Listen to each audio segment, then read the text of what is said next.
Les rideaux sont tombés samedi 23 juillet sur les tournois d'amitié des grands 3e de la série qui a débuté le 17 dernier à Goma. Pour sa première participation comme invité à ce tournoi sous-régional de karaté, le Cameroun s'empare avec un lot important de médailles, 43 au total dont 30 en or, 12 en argent contre 1 en bronze.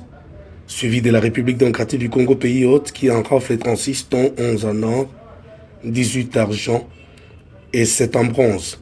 Le Congo-Brazzaville, la Tanzanie, le Burundi, le Kenya ainsi que l'Ouganda sont respectivement classés 3e avec 4 médailles, 4e 16 médailles, 5e avec 24 médailles, 6e 5 médailles et enfin 7e l'Ouganda 5 médailles.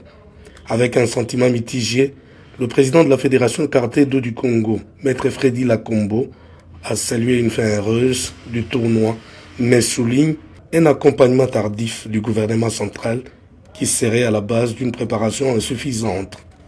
Cette compétition qui a réuni 7 pays ici à Goma, elle vient de se terminer aujourd'hui avec le Cameroun qui part malheureusement avec le trophée Fachi que nous n'avons pas pu garder à la maison. C'est une épreuve douloureuse, mais qu'est-ce que vous voulez? C'est le sport.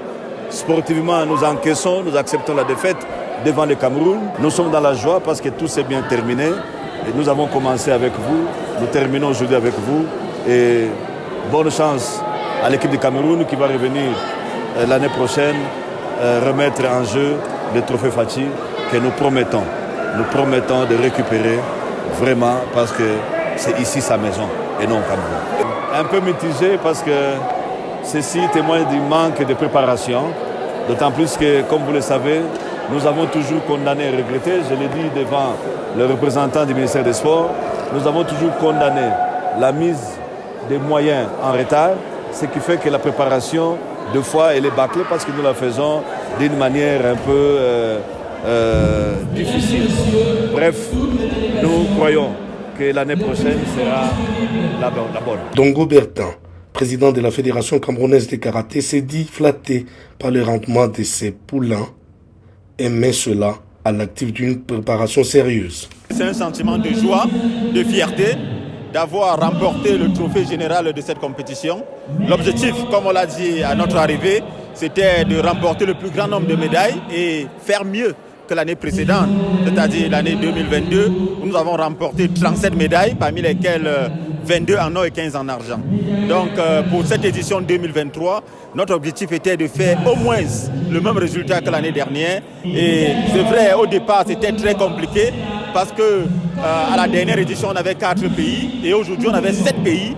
Et avec ces 7 pays, nous nous sommes battus pour avoir un maximum de médailles et nous en sortons aujourd'hui avec 43 médailles, parmi lesquelles 30 en or, 12 en argent et 1 en bronze. Le Cameroun, c'est le travail. C'est le travail parce que ces athlètes que vous voyez ici sont en préparation depuis plus d'un an. Ils sont en préparation, ils font des compétitions au courant de l'année. Nous avons un championnat national en plusieurs journées et la direction technique nationale accompagne l'encadrement technique. Quant au délégué du ministre des Sports, il a salué les caractères fédérateurs des valeurs positives et le raffermissement de relations qu'incarne ce tournoi de karaté dans la sous-région. C'est l'occasion pour nous non seulement de saluer les efforts fournis par le gouvernement, mais aussi et surtout les sacrifices combien immenses consentis par la fédération. Parce que l'activité qu'elle a organisée est une initiative certes locale, mais avec une portée régionale. Ça montre et ça démontre combien le sport peut être fédérateur non seulement sur le plan local, mais sur le plan international. Et parmi les valeurs sportives véhiculées par ce tournoi, il y a l'amitié, il y a la solidarité.